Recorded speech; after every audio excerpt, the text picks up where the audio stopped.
Now just open up the exercise file, which is 1404, using slicers.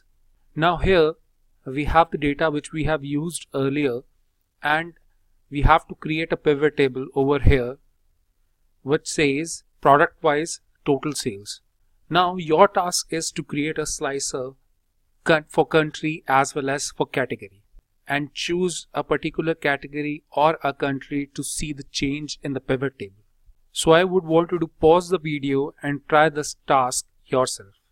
And if you find any difficulty, come back and resume this video and you can find the solution.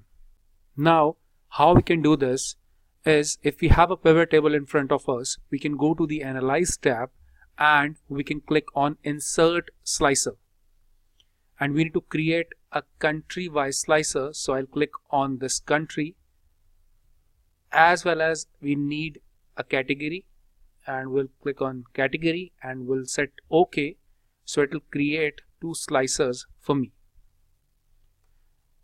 Now here, if I click on vegetables, because I need to see the sales for the vegetables, so it will show me only for the vegetables, and I want to see this in Germany, and there we go. The sales in January for the vegetable is this. So it's a kind of a small dashboard in front of us. We can quickly see the data which is linked to these slicers. Thank you.